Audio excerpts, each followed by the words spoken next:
একটা স্ট্যাটাস।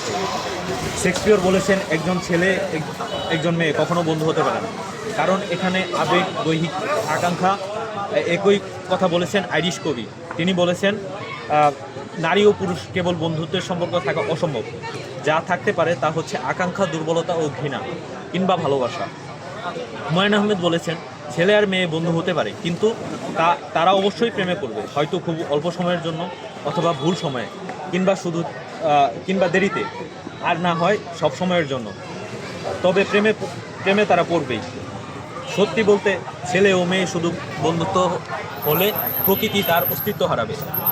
কেননা শুধু বন্ধুত্ব হলে প্রকৃতি নিজের অস্তিত্ব হারাবে। চুম্বক যেমন লোহাকে আকর্ষণ করে, মোমের পাশে যেমন আগুন রাখলে তা গলে যায়, ভণ্ডামি আর নাশকতা ছাড়া, ধোঁকা, এই সম্পর্ক ছাড়া আর কিছুই নয়। আমরা কিছু প্রশ্ন জিজ্ঞেস করতে পারি আপনার? আপনি এই পর্যন্ত কয়বার প্রেমে পড়ছেন?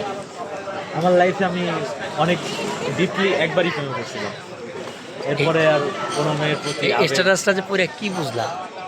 আমার লাইফের সাথে অনেকটা রিলেট। না আসলে ছেলে মেয়ে কখনোই বন্ধুত্ব হতে পারে না। হ্যাঁ, ওইরকম মানে এটা ভণ্ডামি। পরে প্রেমে পড়ে গেছিল। হ্যাঁ, এটা যে বলবে ছেলে মেয়ে বন্ধুত্ব মানে ভণ্ডামি। হ্যাঁ, ভণ্ডামি। আর এটা যে বলবে যে আমার হয় ছেলে পড়বে নয় মেয়ে পড়বে, দুইজনের একজন পড়বে। এখন এই যে যারা ফ্রি মিক্সিং এর কথা বলছে, হ্যাঁ, জাস্ট ফ্রেন্ডের কথা বলছে, আসলে সব ভণ্ডামি। এটা সম্ভব না। এটা মানে অসম্ভব। এই যে স্ট্যাটাসটা পড়ে বুঝলাম। আমি আপনাকে একটা কথাই বলি, ওই যে চুমুক আর লোহা যেমন পাশাপাশি রাখলে একটা আর একটাকে আকর্ষণ করবে, ছেলে মেয়ে সেরকম। আপনি কাঠ আগুনের কাছে নিলে তা পুড়ে ছাই হয়ে যাবে। মোম জীব আগুনের মোম কাছে আগুনের কাছে থাকলে যেমন মোম গলে যাবে। গলে যায়। একজন ছেলে আর মেয়ে দিন শেষে চাহিদা থাকবে, হয় ছেলের থাকবে নয় মেয়ের থাকবে। ছেলে মেয়ে আসলেই ভণ্ডামি। এগুলো ফ্রি মানে জাস্ট ফ্রেন্ড মানেই ভণ্ডামি। জাস্ট ফ্রেন্ড মানেই ভণ্ডামি। তাদের ভিতরে কি এই সম্পর্ক আছে ক্যাপশন সেটা দিবেন। Thank you.